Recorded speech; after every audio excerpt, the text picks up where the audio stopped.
I shall give it a little bit longer as people, I was going to say flood through, but I think trickle through from the waiting room to here. I am a senior reporter with Civil Society News and with Charity Finance magazine.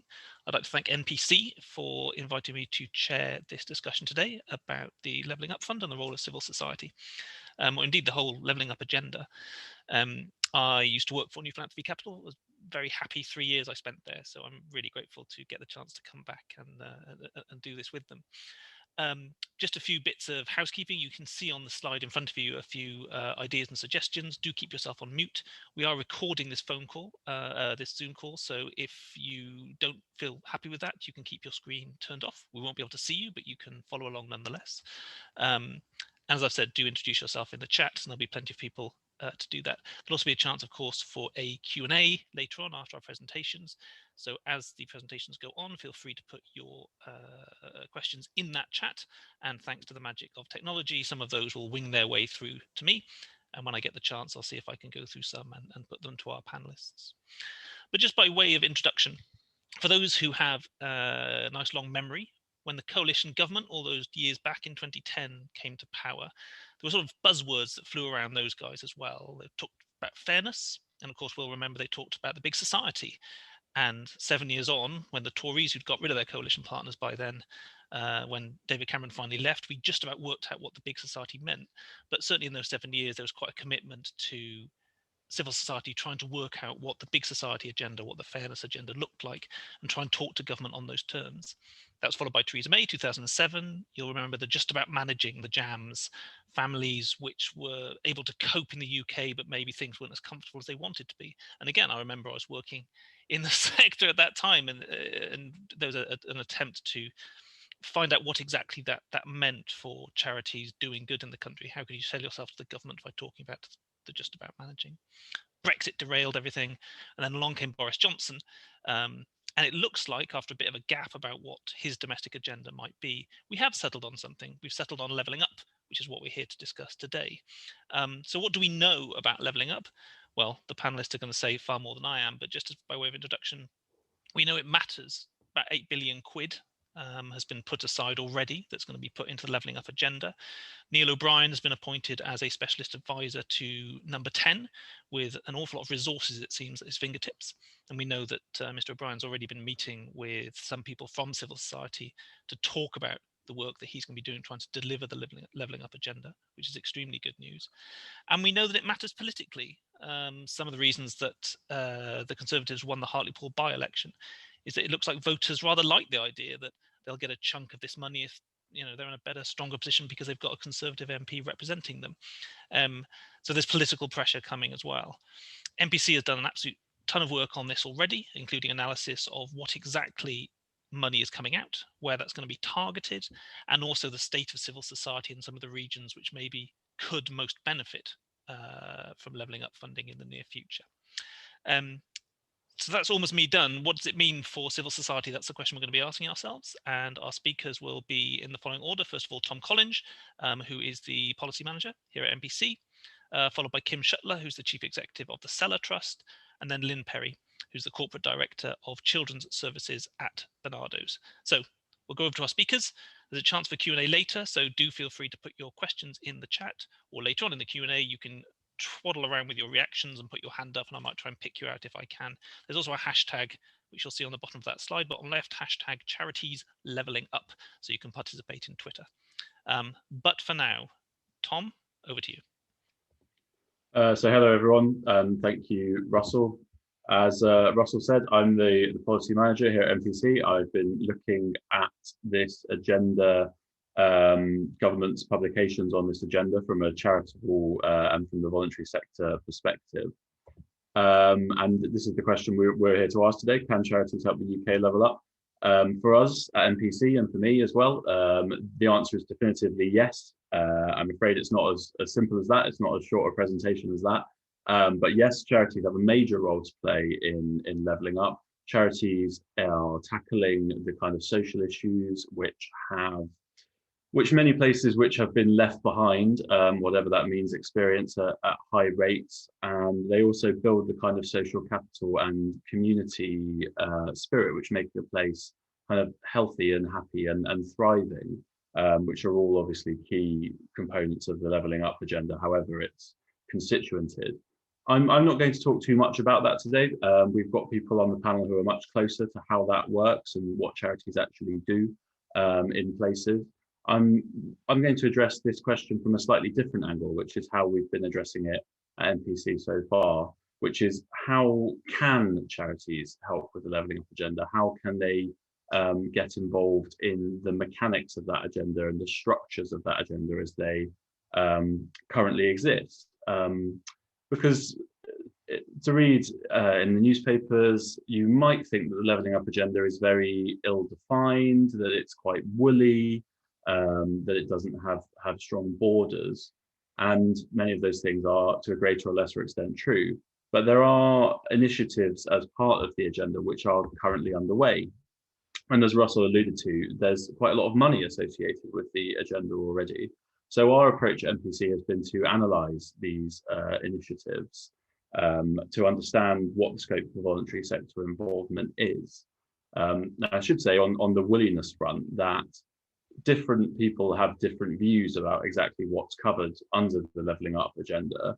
When we're talking about it, we're talking about a package of essentially 4 funds, all of them competitive funds, which are local authorities are asked to build bids for in collaboration with their local business and voluntary sectors.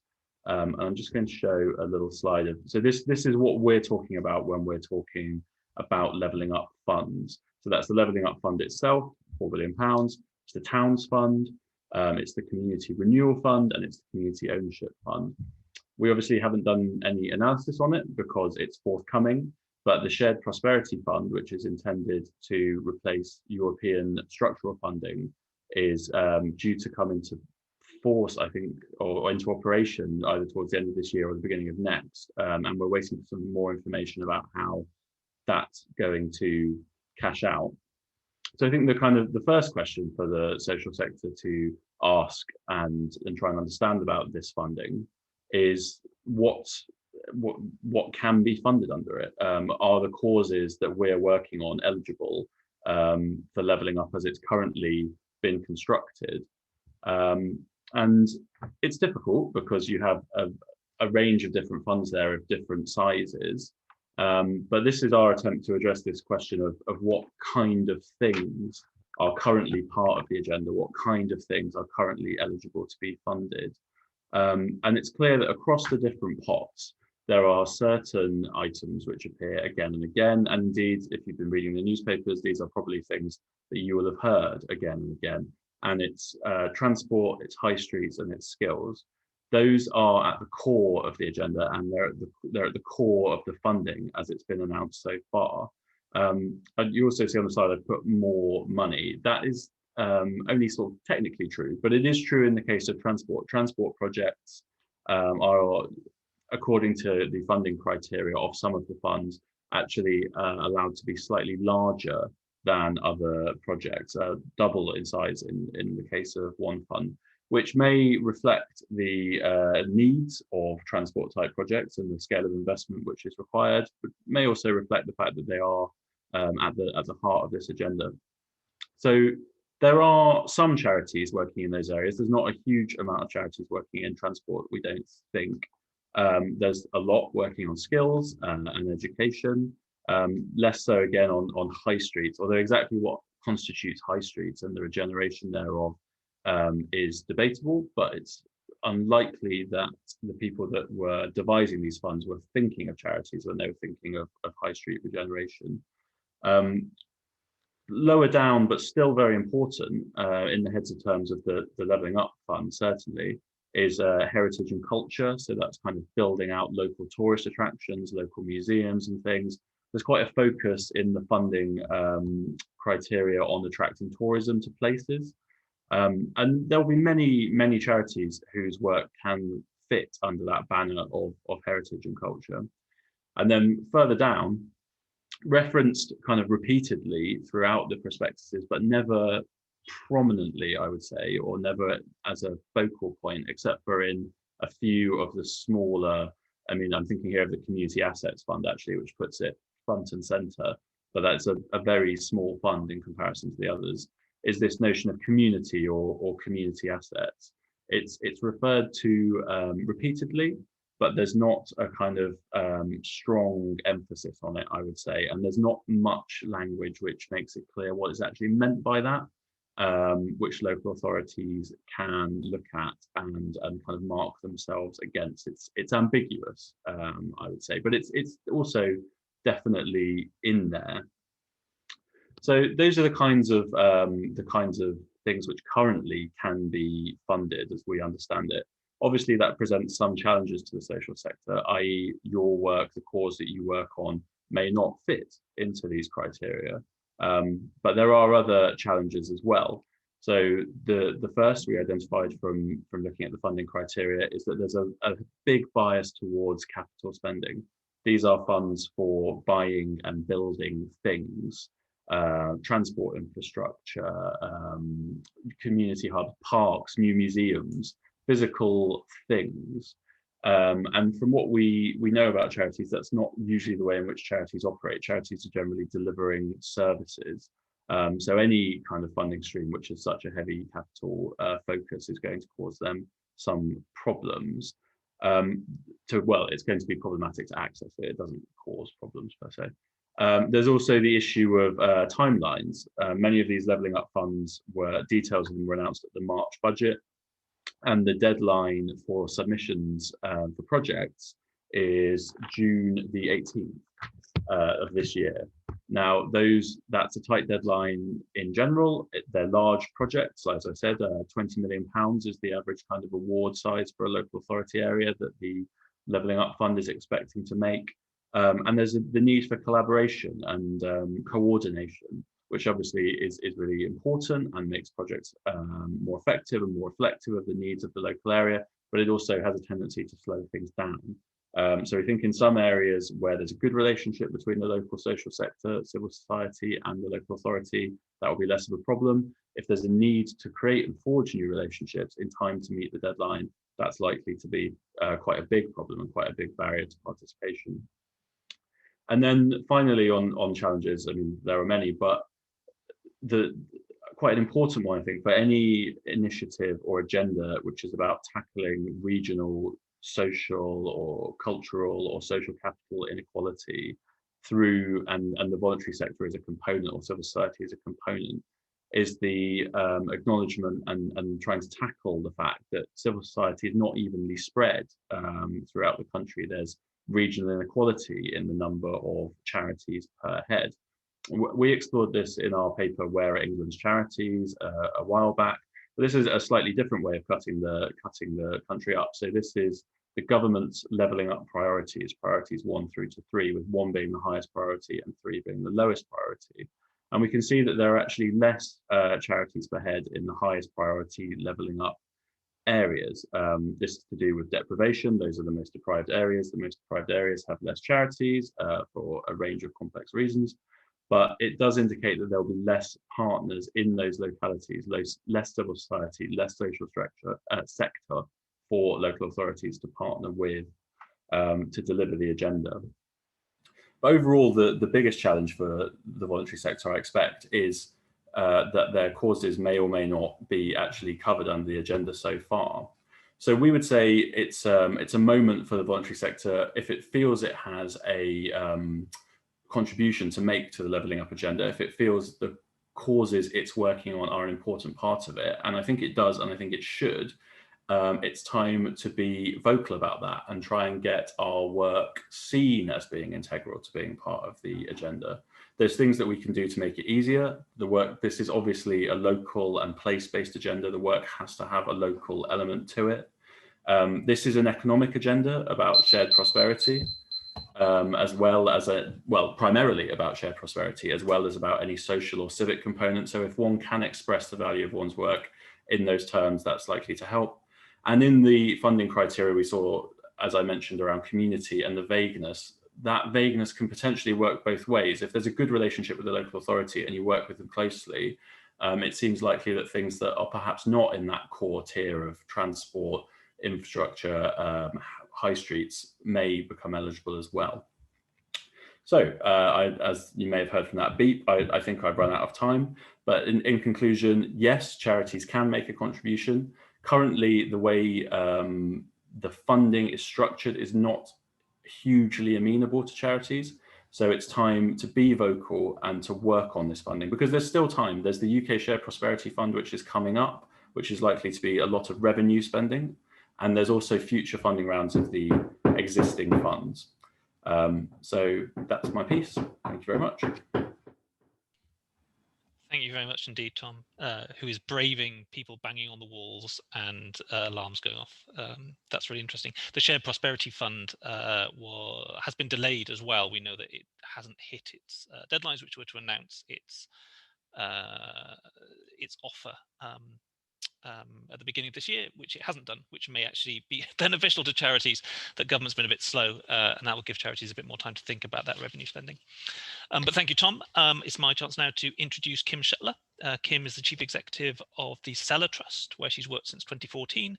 I've got a long list of bodies that Kim both chairs and sits on, but just to give you a taster, she's the chair of the Bradford District VCS Assembly, and she is also a member of the NHS England Adult Mental Health Steering Group. So I'm sure that Kim will touch on all those issues in her presentation now. Kim, over to you. Thank you.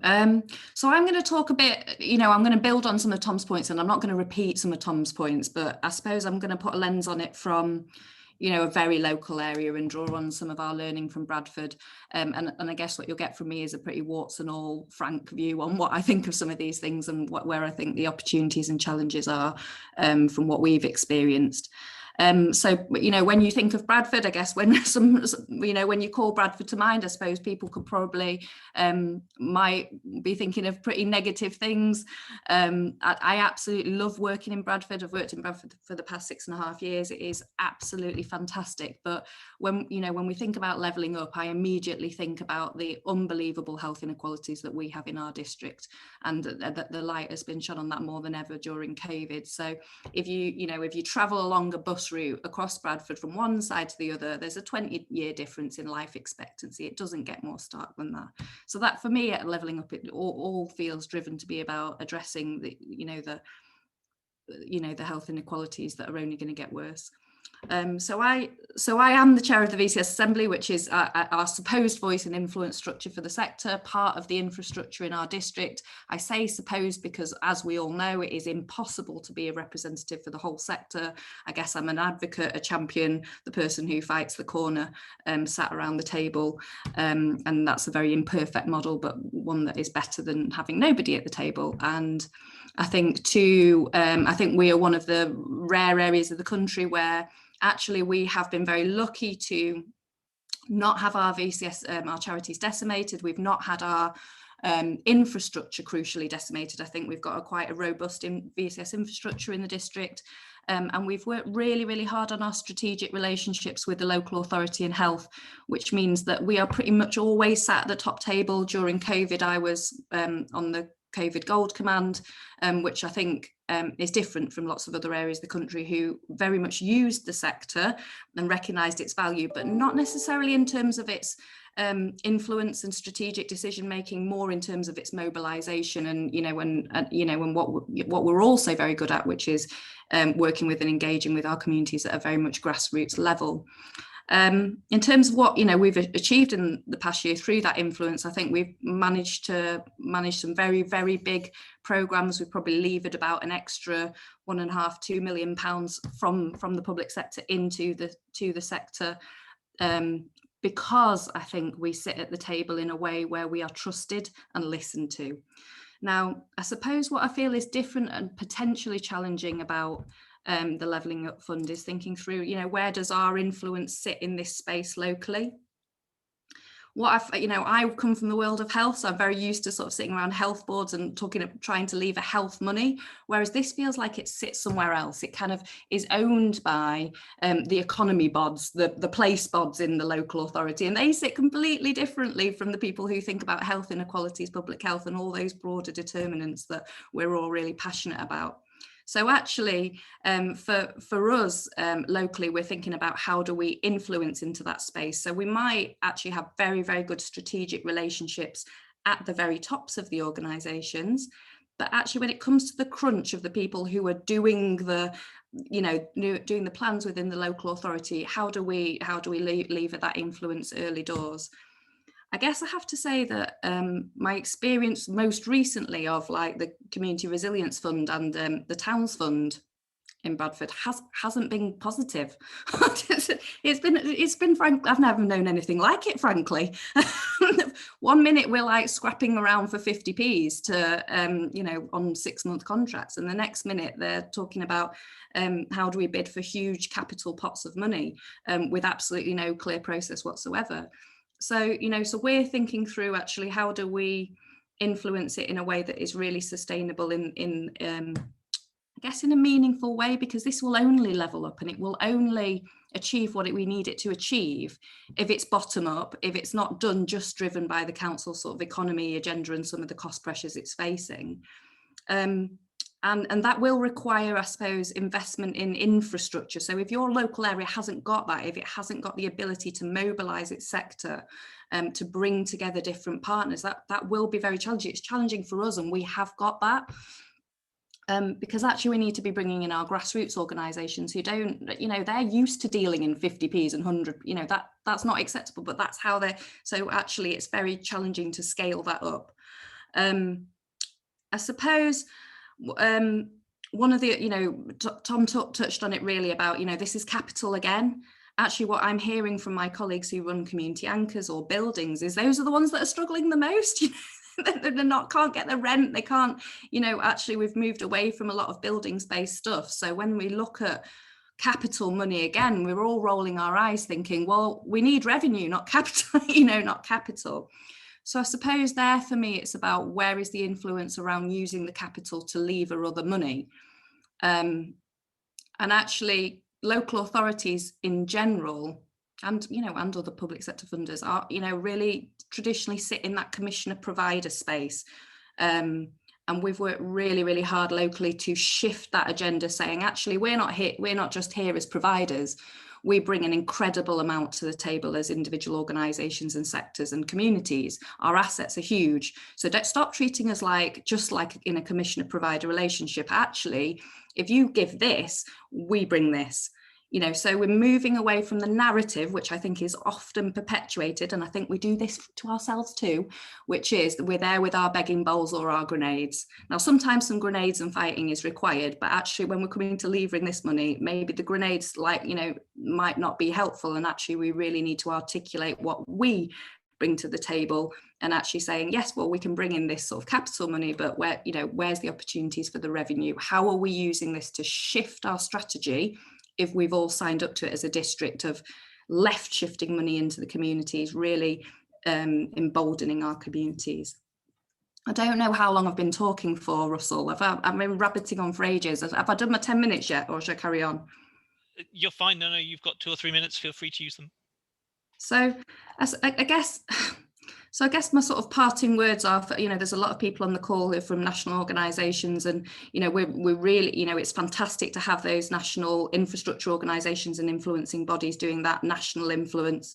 I guess I would call on you all to think about how you link in with your local infrastructure organisations, and we should be really thinking about where those areas are that haven't got infrastructure organisations, and what do we need to do collectively about that, because if we hadn't had our infrastructure during COVID, we would have been in real trouble. If anybody had any doubt about the power of infrastructure before in Bradford, they certainly don't now. It is moved mountains. So I hope that, I feel hopeful. I always live in the world of hope, both, in my mental health organisation and generally otherwise, what would we all do at this time? But I think it will be challenging, and I think we have to think very, very carefully about where our influence sits and how best to lever it. Thanks. That's grand. Thank you so much, Kim. And I think that description of that sort of feast and famine approach that I think a lot of people see in their own areas with local authorities sometimes being flush with money and often not at all will really ring a bell. Okay, and our third speaker, and do think about questions. If you want to pop any into the chat, go for it. But before the Q&A, we will hear from Lynn Perry. Lynn is the Corporate Director of Children's Services at Barnardo's, where she has overseen development and delivery of 800 or more than 800 services for that charity. Lynn also has an MBE for services to youth justice, which she received in 2008. So Lynn, if you want to be our final speaker. Thank you. Thanks for the intro. It's great to be here today, and good to see actually that there is some congruence, I think, across the presentations. I guess the first thing that I would say is that levelling up, is our bread and butter as charities. And I think over the years we've probably used different terminology, but a lot of what we do is about levelling up opportunities for some of the most vulnerable within our society. And, in our case, in Barnardo's, of course, that's about creating opportunities for children and young people and families in particular. And a few examples of that include things like help to parents in children's centres to give children a good start in life, helping children who've suffered trauma or abuse, working with young people who are looked after to overcome trauma and think about how do they create a positive future with the right level of support, and providing support to young people who may not have been thriving in places like schools, so that they have a second chance at education and employment. So much of what we do as a charity, linked to other charities, is really work at the heart of communities, in partnership with local agencies. And I think Kim's point about partnership is critical, but also in partnership with children, young people and families themselves. So I think it's fair to say that the sector has a really unique understanding of the strengths and opportunities and challenges at a local and in some cases at a national level. So as a sector, it stands then, I think, that we have a lot of advice to offer to government on how to level up successfully.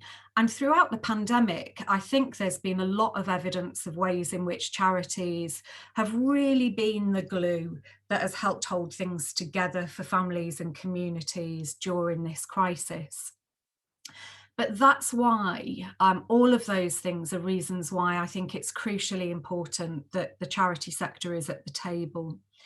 But not just as service delivery organisations, to Kim's point, but really being involved in helping to design the policies, to think about the community assets that would best help this agenda, and critically some of the services that will help improve outcomes in some of those poorest communities across the UK. So there's been lots of talking, as others have referenced already today, about infrastructure spending and capital investment, and all of that is great because we do need 5G and we do need better transport in some areas, especially in the north and some of the rural areas of the country. But I think we need to expand our definitions when we're talking about infrastructure and just think a little bit more widely. So support for families with children who are struggling, care for elderly and disabled adults, they are all central building blocks for every community. And they're often delivered in partnership with charities locally. Now, we have, as a charity, 155 years now of supporting children and young people. And we know that with the right support, every child can go on to thrive. But we really need better joined up thinking to maximise the opportunities for levelling up. So investment in things like a family hub in every community would be one of the things that we'd like to see. So children and families have the right early support and continued support, meaning that they can grow up to be the nurses, the engineers, the climate scientists that we all know we need in the future, regardless of where they were born and which communities they live in. And charities, I think, have a really crucial role to play in achieving those aspirations. We've got reach into communities that not all agencies have been able to achieve reach into, and we have trust. And as a result of that, I think we are really well placed to understand population needs at a local level. So we've had, we've had many decades now, and an increasing sense, I think, of postcode differences, north-south differentials, and a feeling that some parts of the UK have been left behind. So levelling up is a really good ambition.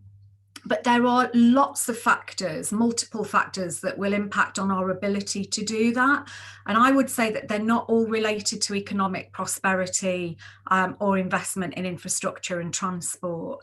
And I think, without wanting to repeat what Kim has said, the lived experiences of people in local communities that relate to things like safety within communities, that influence their physical health and their mental health outcomes, are all really important factors in achieving levelling up ambitions. So at the same time as we're seeing increases in violent crime, declining health outcomes, inequalities in health outcomes, rising pressures within families, rising numbers of children in need of statutory support and protection, it's really important that we use place-based intelligence to tailor the investment of resources to benefit those communities that we serve. And that's why I think it's really important that plans should be co-created with residents in communities. The scoping of requirements, the priorities for investment, the system changes that would really help need to be influenced by those who live and work in those communities, and of course by the charities who are already supporting individuals and communities. And we address these issues. We have insight, expertise, understanding, reach, and the values that underpin most charities are really focused on addressing some of those most fundamental issues. And they relate directly to the ambitions of the levelling up agenda. So this is, I think, a unique moment in time where both the intellectual capital, but also the capacity to collate that sort of qualitative insight and social local data is an area that the sector could add real value to.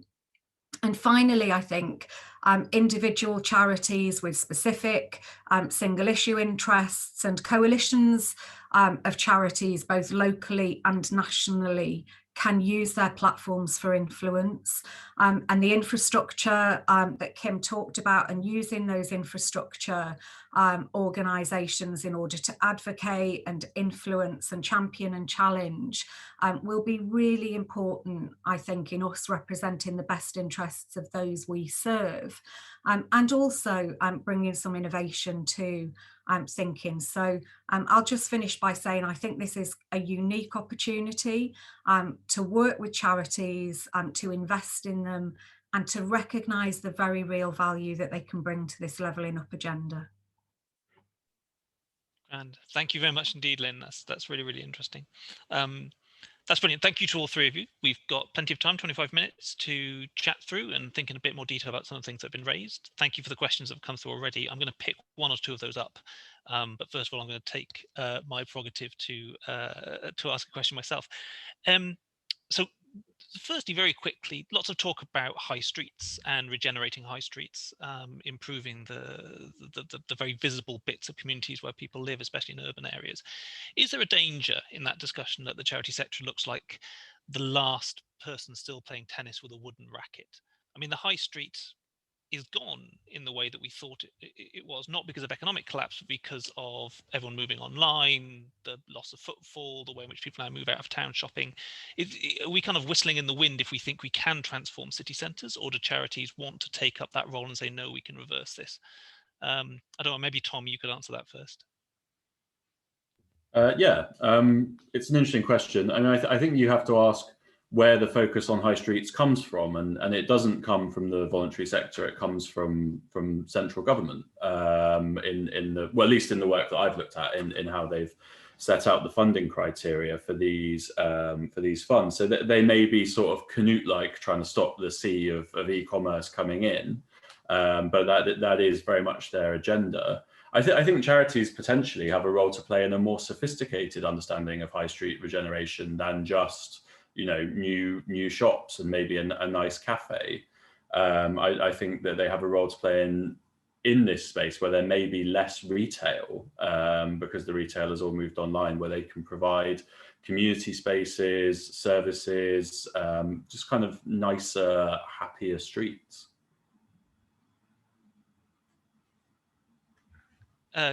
Great. I don't know, Kim, Lynn, if either of you feel similarly, maybe there's kind of a more innovative, sophisticated way civil society can work on the question of city centres.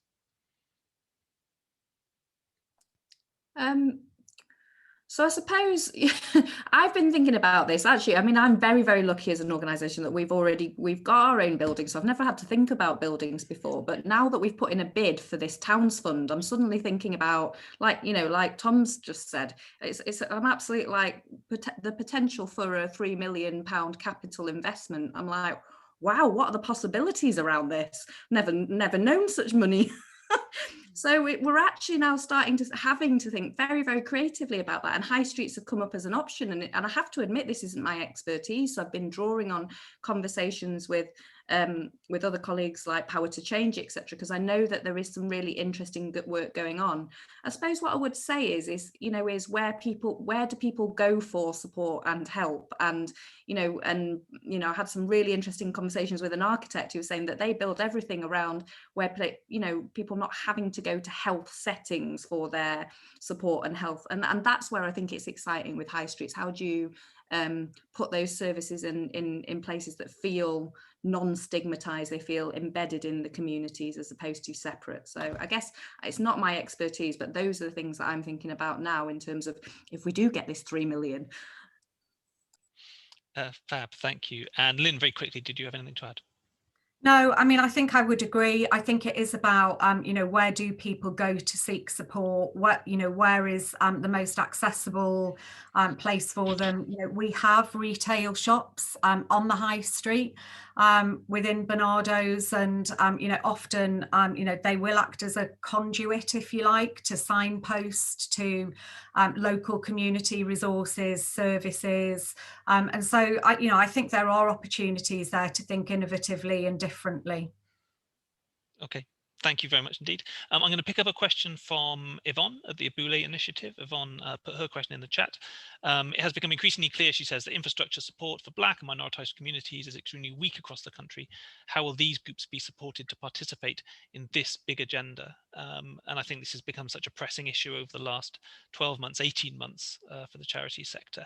How do we make sure that Black and ethnic minority groups are not the last people considered when they're also currently the last people at the back of the queue for an awful lot of important social and civil society services? So how is that going to be weaved into a successful engagement with the Levelling Up agenda? Does any of you want to answer, or I will cheerfully put one of you on the spot? Kim. I can talk about what's going on in Bradford, if that's helpful. So please do. So so we have got quite an investment in infrastructure, but actually we've been doing quite a significant infrastructure review over the past couple of years because things have changed, haven't they? So and what we were hearing from our smaller grassroots BAME organisations was that it wasn't reaching them, it wasn't what they needed. Actually, they really wanted to have a voice, but actually the capacity to be at the table or to participate in forums and workshops and stuff was really problematic. And actually a couple of the big things that were coming through were very, very practical things about the ability to write bids and to have the capacity to write bids. So I was listening to somebody who runs a grassroots organisation in Bradford, and it's entirely volunteer led. The Lloyds are on the call, the small but vital. It was the absolute epitome of that. And they did so much on so little, but what they were saying was that they had 21 different small grants in order to keep their heads above water, all with different monitoring and whatever. And I just thought how absolutely ludicrous that actually these fantastic people delivering frontline amazing work were then having to take themselves off to do things that that they didn't really feel they had the skills to do. It just felt ridiculous. So I suppose I sound like I'm an advert for infrastructure, and I sort of am now, because actually it needs an investment in the infrastructure to build that capacity, to embolden the people to come forward. Some of the conversations that I've had with the leaders of those organisations are, this feels like a world that I don't want to be involved with. I don't want to sit around those tables where the conversation feels so alien to me, all talking in like acronym bingo.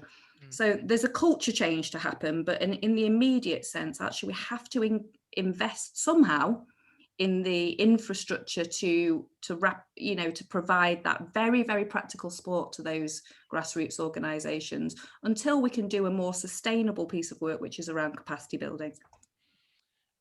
That's really, Lynn, before I put the same question to you, because I'm going to pick up something you mentioned in your talk, which I thought was really interesting. You talked about the importance of what you called place-based intelligence, which I took to mean basically kind of enough knowledge about a local area from people who lived there to make sure that kind of infrastructure planning is done right and the requests for cash are made correctly. How confident are you, to pick up Yvonne's question, that will take in, for example, Black and ethnic minority groups who have sometimes historically not been included in those conversations?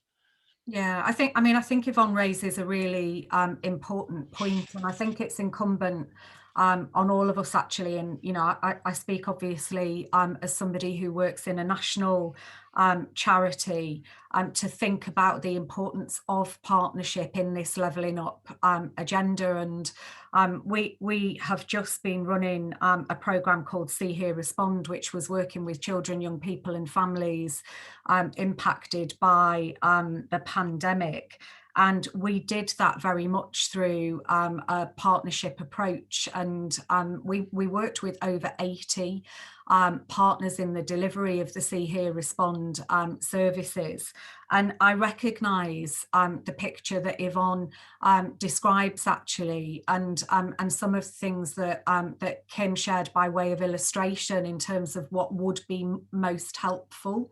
And I do think that this is this is something that requires a level of targeted investment, but also some very considered thinking locally, and dare I say it, some humility about working in partnership in order to make sure that reach and outcomes for all communities are improved. So I think there's definitely a role for infrastructure organisations. I think there's a role for bigger organisations to act as conduits, if you like, and integrators of partnership approaches to work, and to think about how we collectively build capacity with a focus on better outcomes for more beneficiaries, which is really what we're all wanting to achieve.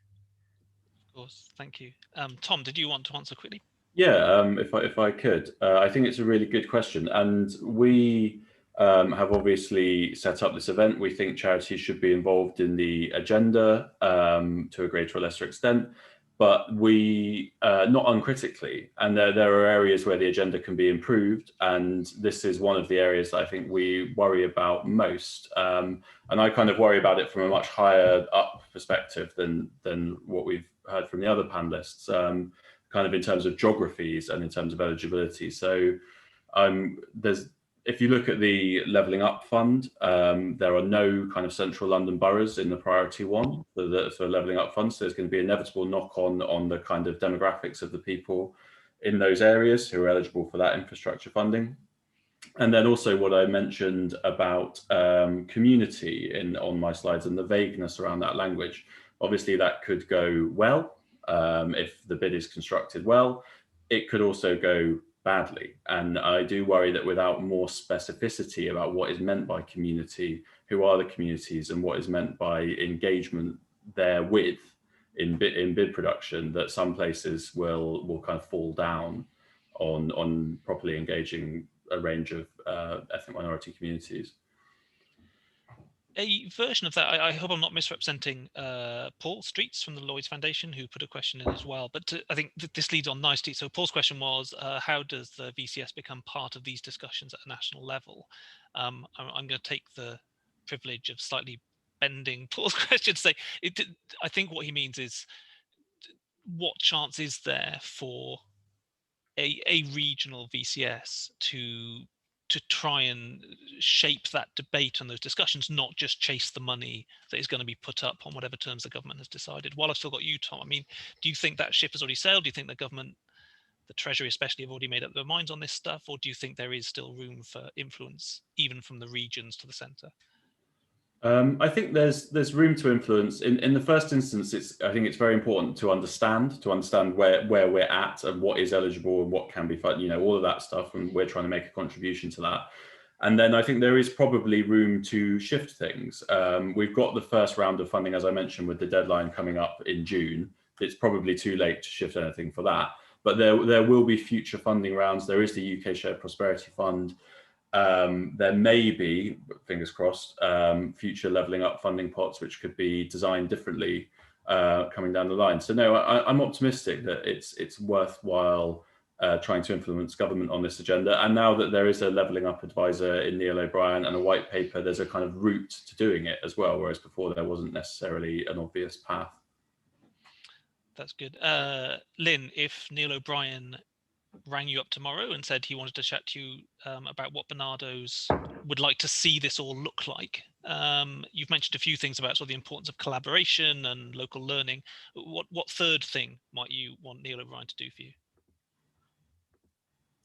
Well, I think, I think for us as a sector, I talked earlier about voice and influence.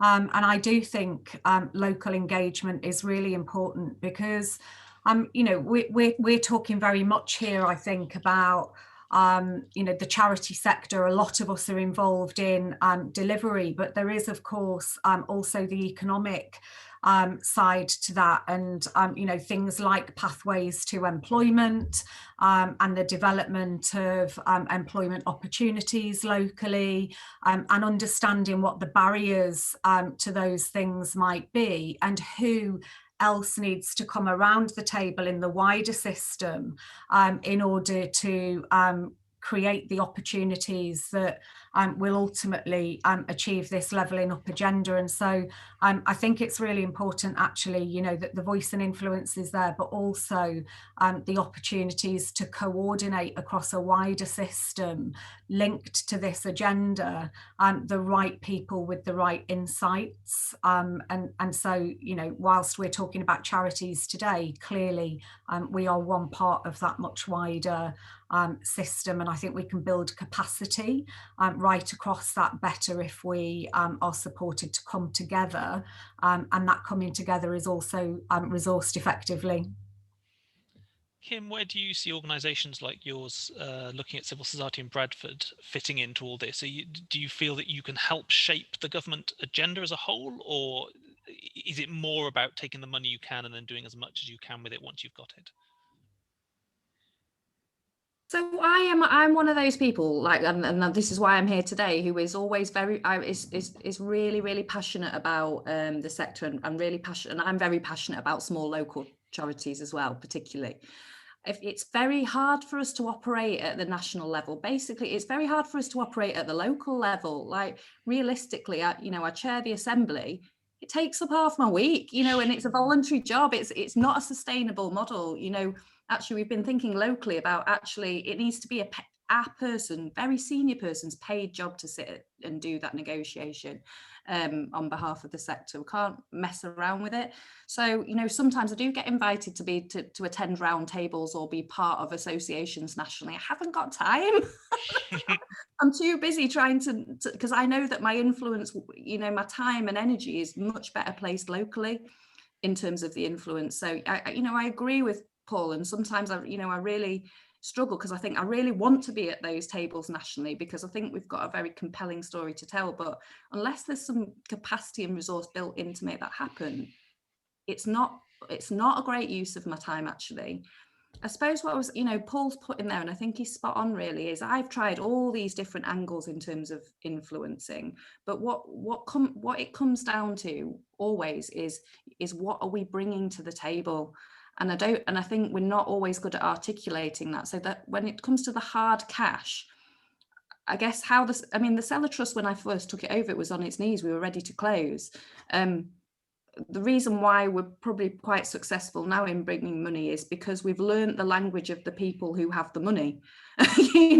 So I know what the NHS need us to measure. I know what language and I can turn on that language. I can write good business cases with return on investment in the way that they need to see it. So I suppose what we're not good at, and I'm wrestling with this in Bradford, is how do we aggregate our impact data? Maybe this is something that MPC can help with.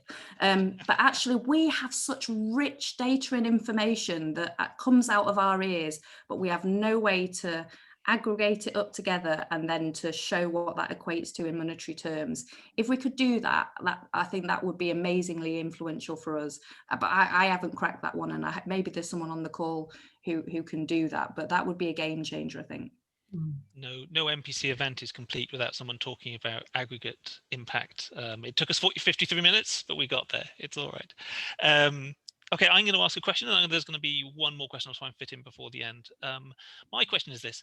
One of the things that stood out for me when the Levelling Up Fund was announced at the budget was that local MPs, while not getting the power of veto, are going to be seen as key stakeholders in agreeing what goes forward for cash and what doesn't.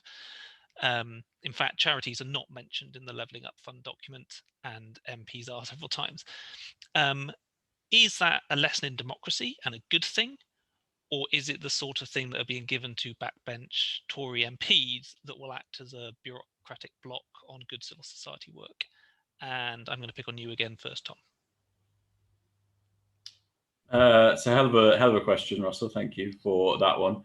It's made complex, I think, by the weird administrative geography of the UK, and the fact that MPs sit across local authority boundaries. So it's very difficult to say how this is actually going to cash out in practice. If MPs are going to be activist about these bids, if they're going to rubber stamp them. Is it good for democracy? The involvement of an elected representative would suggest yes. Could there be a stronger and better, if MPs get such a muscularly defined role, could not the social sector have got a well-defined role? Also, yes. Thank you. I'll just go in slightly reverse order. Kim, the good MPs of Bradford, are you looking forward to talking to them, or does it fill your heart with dread? It fills my heart with dread, frankly. I feel like that was a leading question, I admit. Do you know what? I've got some good relationships with different elected members, but this isn't, I used to operate in the health world where we didn't have to deal with that. And then now I'm involved more with the local authority and infrastructure. I've been immersed in that picture and seeing, and I guess what I would think is I could never work in a local authority. We have a Labour council, but it's often I actually think, and what's been interesting during COVID is the VCS has been like a real political football. The VCS has been very closely tied into politics and the very, very local elected member politics. It's been very, very tricky to navigate.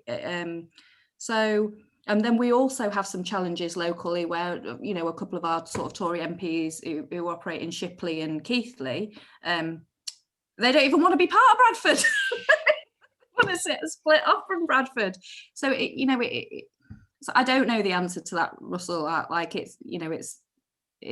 We do our best in that space, but it feels like continually playing a challenging political game. Okay, if it's right with you, Lynn, what I'll do is come to you with this final question rather than ask you about MPs just before the end. Tony Rao says, support for people living with drug and alcohol problems has taken a huge hit before and during the pandemic. How can the Levelling Up agenda address this for people often suffering behind closed doors? Obviously, Barnardo is a big children's charity, but there's an awful lot of issues about family breakdown and those sorts of issues around that. Do you see levelling up as something that Barnardo's particular focus, and maybe that wider family breakdown focus, levelling up can make a difference, or is it irrelevant?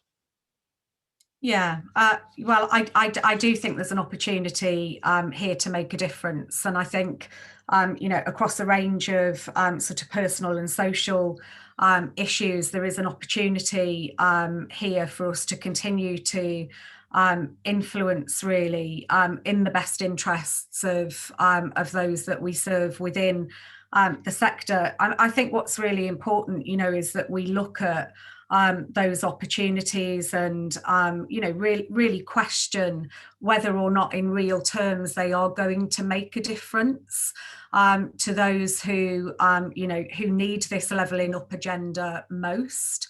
And I think that's something that we're well placed to comment on, and that's something that we should be seeking to influence decisions on. And there will be a lot of competing pressures and priorities, no doubt, as there always are in respect of the deployment of resource. But I think as a sector, we've got an opportunity also to speak out about whether or not we think investment is prioritised in the right way, and resources are being deployed to those areas of work where there are more significant gaps, needs and vulnerabilities.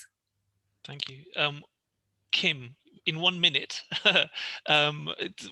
what's your view from sort of on the ground close to the local civil society in Bradford? Are issues like alcohol abuse, homelessness, which have been sort of pushed to one side for so many years, is there optimism that can be dealt with through this new money? No. Frankly. I thought you might say that. No, like these, like Tony said, they've been decimated for years. Like, we can't be distracted by all this sort of capital money and lose our focus on the fact that it's revenue, it's services, it's staff, it's capacity that we need around those issues. It's this, it's the same for mental health. I get a bit sick of hearing about these announcements of investments in these areas. They sort of tickle the service. Oh. So, if my colleague Vicky Bay from Project 6 was on the call, she'd have a very clear answer on this. There isn't a real uplift in the public health grant, which is of course where the money sits for those services. So no, I don't see it. I suppose the only way is to look at that levering money. So going to the local authority and saying, well, actually, could we lever money through this to invest in this, which is a possibility. Optimistic that it will address that. Okay, thank you very much indeed. That is more or less exactly all we've got time for. So it is for me to say thank you ever so much to Kim and to Lynn and to Tom for your time. Thank you to MPC as our hosts. Really, really appreciate it as ever.